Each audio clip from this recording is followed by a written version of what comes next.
சென்னையில் மத்திய அமைச்சர் பியூஷ் கோயல் அதிமுக பொதுச் செயலாளர் எடப்பாடி பழனிசாமியுடனான பேச்சுவார்த்தை நிறைவு பெற்றிருக்கிறது. முக்கிய செய்தியாக பார்த்து வருகிறோம். சென்னையில் மத்திய அமைச்சர் பியூஷ் கோயல் அதிமுக பொதுச் செயலாளர் எடப்பாடி பழனிசாமியுடனான பேச்சுவார்த்தை நிறைவு பெற்றிருக்கிறது. தொகுதி பங்கீடு தொடர்பாக சுமார் 1.5 மணி நேரத்திற்கும் மேலாக பேச்சுவார்த்தை நடைபெற்றதாக தகவல் வெளியாகியிருக்கிறது. தொகுதி பங்கீடு தொடர்பாக சுமார் 1.5 மணி நேரத்திற்கு மேலாக பேச்சுவார்த்தை நடைபெற்றிருக்கிறது. அதிமுக முன்னாள் அமைச்சர்கள் SP வேலுமணி, தங்கமணி உள்ளிட்டோரும் பியூஷ் கோயலை சந்தித்ததாகவும் அண்மை தகவல் வெளியாகியிருக்கிறது. EPS மற்றும் பியூஷ் கோயல் பேச்சுவார்த்தை நிறைவு பெற்றதாக அண்மை தகவல் வெளியாகியிருக்கிறது. இது தொடர்பான மேலும் விவரங்களை தருவதற்காக செய்தியாளர் ராஜேஷ் இணைப்பில் இருக்கிறார். ராஜேஷ், வணக்கம். EPS மற்றும் பியூஷ் கோயல் பேச்சுவார்த்தை நிறைவு பெற்றிருப்பதாக அண்மை தகவல் வெளியாகி இருக்கிறது. என்னென்ன விவகாரங்கள் தொடர்பாக பேசியிருக்கிறார்கள்? முழு விவரங்களை சொல்லுங்க. வணக்கம். 2026 சட்டமன்ற தேர்தலில் அதிமுக பாஜக கூட்டணி அமைந்திருக்கிறது. இந்த கூட்டணி அமைந்த பிறகாக தமிழக மேலிட பொறுப்பாளராக, அதாவது பாஜகவிற்கு தமிழக மேலிட தேர்தல் பொறுப்பாளராக பியூஷ் கோயல்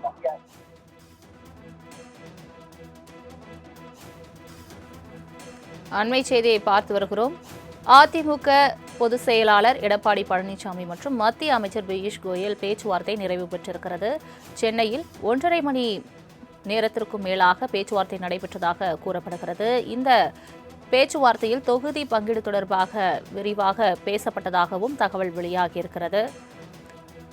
மீண்டும் தொடர்பான மேலும் விவரங்களை தருவதற்காக செய்தியாளர் ராஜேஷ் இணைப்பில் இருக்கிறார். ராஜேஷ், EPS மற்றும் மத்திய அமைச்சர் பியூஷ் கோயல் பேச்சுவார்த்தை நிறைவு பெற்றதாக அண்மை தகவல் வெளியாகி இருக்கிறது. முழு விவரங்களை சொல்லுங்க. சலோமி, வணக்கம். 2026 சட்டமன்ற தேர்தலை முன்னிட்டு அதற்கான கூட்டணி என்பது அமைக்கப்பட்டிருக்கிறது. அதிமுக பாஜக தலைமையிலான அந்த கூட்டணி என்பது அமைக்கப்பட்டிருக்கக்கூடிய சூழ்நிலையில் தமிழக தேர்தல் மேலிட பொறுப்பாளராக பாஜகவின் மத்திய அமைச்சர் பியூஷ் கோயல் நியமனம் செய்யப்பட்டிருந்தார். அவர் முதல் முறையாக தமிழகம் வருகிறார். தமிழகம் வந்த உடனே அவருக்கு உற்சாக வரவேற்பு என்பது அளிக்கப்பட்டது. குறிப்பாக இந்த அதிமுக பாஜக இடையேயான அந்த கூட்டணி இடங்கள் தொகுதி பங்கீடு குறித்து பேச்சுவார்த்தை நடத்தப்பட்டதாக கூறப்படுகிறது. இந்த நிலையில்தான் அடையாறில் இருக்கக்கூடிய தனியார் நட்சத்திர விடுதியில் இந்த பேச்சுவார்த்தை என்பது நடைபெற்றது. பியூஷ் கோயலுடன் மத்திய அமைச்சர் எல் முருகன், அதே போல மேலிட இணை பொறுப்பாளராக இருக்கக்கூடிய அர்ஜுன் ராம் மேக்வாலா, அதே போல PL சந்தோஷ் உள்ளிட்டோர் இருந்தார்கள். அதே போல அதிமுகவை பொறுத்த வரைக்குமே SP வேலுமணி, தங்கமணி, KP முனுசாமி, திண்டுக்கல் சீனிவாசன் உள்ளிட்டோரும் இருந்தார்கள். இந்த பேச்சுவார்த்தையை பொறுத்த வரைக்குமே சுமூகமான ஒரு பேச்சுவார்த்தையாக இருந்ததாக தான் கூறப்படுகிறது.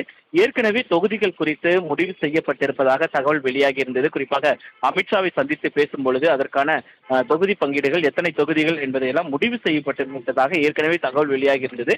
அந்த அடிப்படையில் எந்தெந்த தொகுதிகள், எப்படி தேர்தல் வியூகம் அமைப்பது, யாரை கூட்டணிக்குள் கொண்டு வருவது என்பதெல்லாம் குறித்து இந்த ஆலோசனை கூட்டத்தில் விவாதிக்கப்பட்டதாக தெரிகிறது. குறிப்பாக இந்த ஆலோசனை கூட்டத்திற்கு பிறகாக செய்தியாளர்களை சந்தித்த கட்சியினுடைய தலைவர் நயினார் நாகேந்திரன், இந்த பேச்சுவார்த்தை, முதற்கட்ட பேச்சுவார்த்தை என்பது மிகவும் சுமூகமாக மகிழ்ச்சி அளிக்கக்கூடிய வகையில் இருந்ததாக அவர் தெரிவித்தார் என்பது குறிப்பிடத்தக்கது. தங்களின் முழு விவரங்களுக்கு நன்றி ராஜேஷ்.